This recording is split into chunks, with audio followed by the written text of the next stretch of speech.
Pernah nggak para sahabat mengalami sebuah pengalaman di mana mendapatkan hal yang menyenangkan susul menyusul? Jadi ibaratnya berkah itu tidak berhenti-berhenti, datang bertubi-tubi, ya. Atau sebaliknya, pernahkah kita juga mendapatkan hal yang tidak menyenangkan malah justru susul menyusul, ya, datang bertubi-tubi. Ada istilah kan, sudah jatuh ditimpa tangga. Nah, istilah ini jangan menjadi acuan ya bagi kita, karena ini istilah yang menurut saya memiliki konotasi energi dengan frekuensi rendah itu, ya. Tentu saja kita ingin yang datang kepada kita susul menyusul itu adalah berkah, hal yang kita cintai dan menyenangkan. Tentu saja kita tidak mau yang datang kepada kita itu susul menyusul hal yang tidak kita inginkan, ya. Kita sepakat ya? Oke. Jadi itu sebetulnya ya susul menyusul kebaikan yang datang kepada kita atau susul menyusul hal yang tidak menyenangkan datang kepada kita, itu artinya sebetulnya hukum tarik menarik sedang bekerja. Nah, dan siapa yang mendatangkan hal baik susul menyusul kepada kita atau hal yang kurang menyenangkan susul menyusul kepada kita, sebetulnya magnetnya adalah diri kita sendiri. Di kajian sebelumnya saya sudah menyampaikan bahwa sesungguhnya diri kita ini adalah semacam benda magnetis yang siap menarik semua yang ada di sekitar magnet itu yang terpengaruh oleh medan magnet kita sendiri, ya. Jadi itu semacam cermin ya, semacam cermin. Jadi cermin itu kan sebetulnya kerjanya itu adalah memantulkan semua yang datang, ya. Semua cahaya yang datang kepada cermin itu akan dipantulkan. Seperti gema ya, saya sudah sampaikan pada kajian sebelumnya. Oleh karena itu maka kita harus hati-hati dengan pikiran dan perasaan kita, karena pikiran dan perasaan kita adalah energi. Setiap energi adalah frekuensi, setiap frekuensi adalah vibrasi.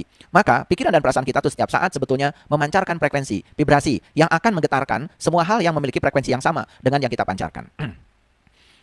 Jadi para sahabatku, begitulah caranya ya, kita dapat menjalani kehidupan yang menyenangkan dan selama-lamanya akan terlindung dari mara bahaya. Demikianlah caranya kita menjadikan kekuatan positif ya ketika keadaan kelimpahan dan keselarasan tertarik kepada kita. Itu yang dikatakan tadi oleh saya, ada orang yang mengalami keadaan di mana hal yang diinginkan dan dicintai datang susul menyusul. Baik ya, saya mohon izin untuk menjelaskan ada satu ayat dalam Al-Qur'an yang sangat saya kagumi dan ini luar biasa kalau bagi saya. A'udzubillahi minasyaitonirrajim. Bismillahirrahmanirrahim. Fa amma man sakulat mawazinuhu fahuwa fi 'isyatir radiyah. Adapun orang-orang yang berat timbangan kebaikannya, maka dia berada dalam kehidupan yang diridhoi, ya. Fahuwa fi 'isyatir radiyah. Berada dalam kehidupan yang diridhoi, berada dalam kehidupan yang memuaskan, berada dalam kehidupan yang berkelimpahan. Tapi syaratnya satu, ya, timbangan kebaikannya itu harus lebih berat.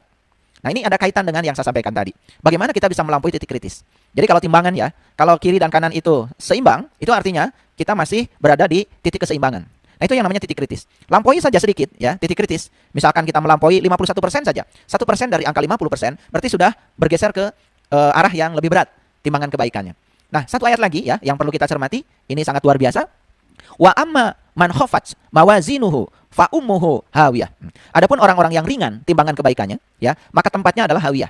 Jadi hawiyah ini sering dikonotasikan dengan tempat yang menyengsarakan atau sebut saja kesengsaraan.